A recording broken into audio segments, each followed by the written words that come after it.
Now here's my task. I want to develop my lens mirror equation. So basically I want to find the relationship between S and S prime in such a way that it only depends on either the radius of curvature or the focal length. We're going to develop those, okay? So our task now is to keep this picture in mind. I'm going to move my thingy so I can go up, but keep this picture in mind. Everybody has that drawn, right? We'll refer back to it. So can I, from geometry, write this?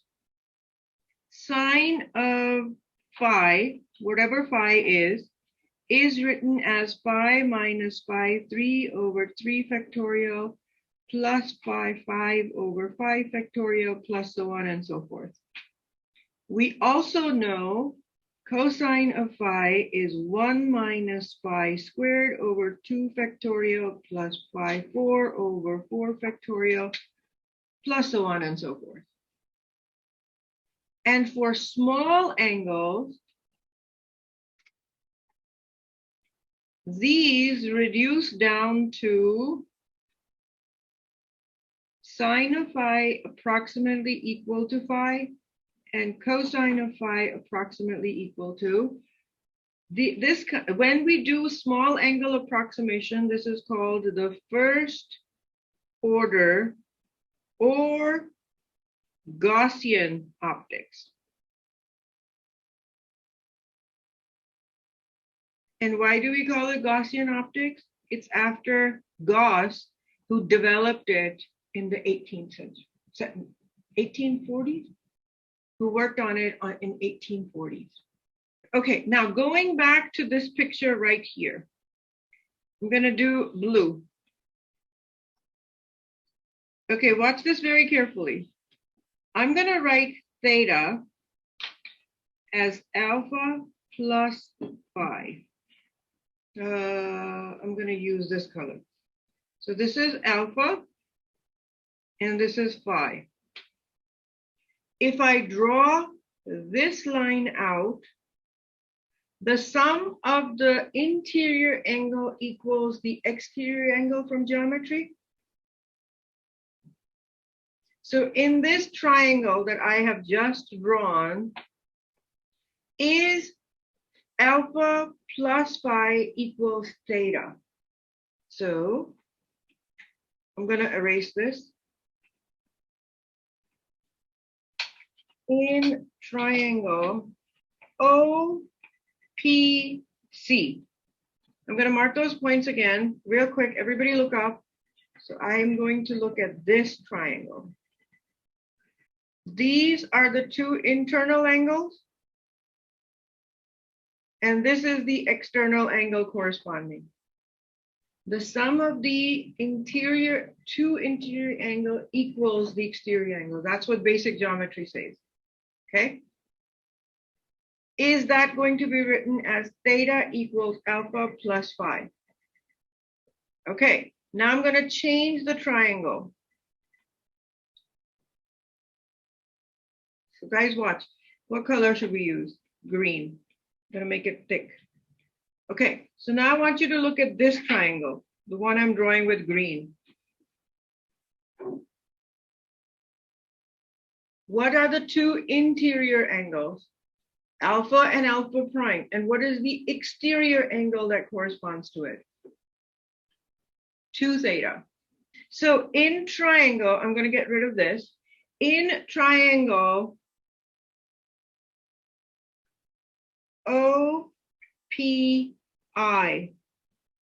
may I write 2 theta equals alpha plus alpha prime? Oh, I'm going to call this point O. This is just my object. Is that going to be true? Okay, I'm going to rewrite these down here. So what did we say? In triangle OPC, I wrote theta equals alpha plus phi. And in triangle OPI, I had 2 zeta equals alpha plus alpha prime. Okay, may I multiply this by 2? Any objections to me doing that? Then may I subtract both of these? What will I get? This side goes away. I am left with alpha minus alpha prime plus 2, 5. Or alpha minus alpha prime equals minus 2, 5. So now in my small angle approximation, I am going to use these equations again. May I write these equations, the signs and the signs and the tangents that I had? I'm going to rewrite them. For my small angle approximation, may I write tangent of alpha as h over s to be alpha equals h over s? Or tangent of alpha prime was h over s prime. May I write that as alpha prime equals h over s prime? And then I had sine of phi equals h over r. May I write this as phi equals h over r? Only in Gaussian optics. So then may I plug all of these values in here? Minus 2 h over r equals h over s minus h over s prime. The h's go away, and I'm left with 2 over r equal 1 over s minus 1 over s prime. Okay, now I'm going to use another approximation. Is the distance VQ small when compared to, because I'm over exaggerating, these are thin lenses. So is the distance VQ small when we compare it to the distance OV and IV? That's a tiny distance. May I just approximate S as the object distance? And may I just approximate S prime as the image distance? So even when you're doing lenses and mirrors, remember we said they were just object distance and image distance because we were ignoring the thickness of the lens. This is exactly what I'm going to do here. So the distance VQ is small, so I'm going to approximate S to be the object distance and S prime to be the image distance, which gives me the formula minus 2 over r equal 1 over object minus 1 over image.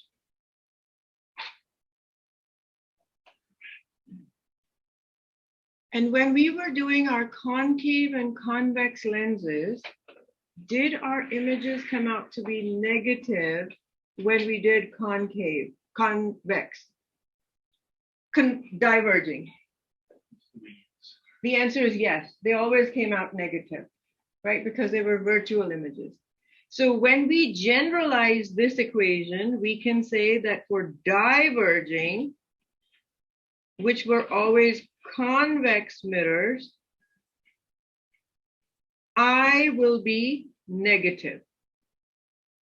And for converging, which are also concave mirrors,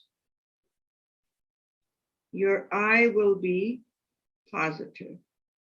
So we can rewrite this generally as minus 2 over r equals 1 over O plus 1 over I, realizing that eventually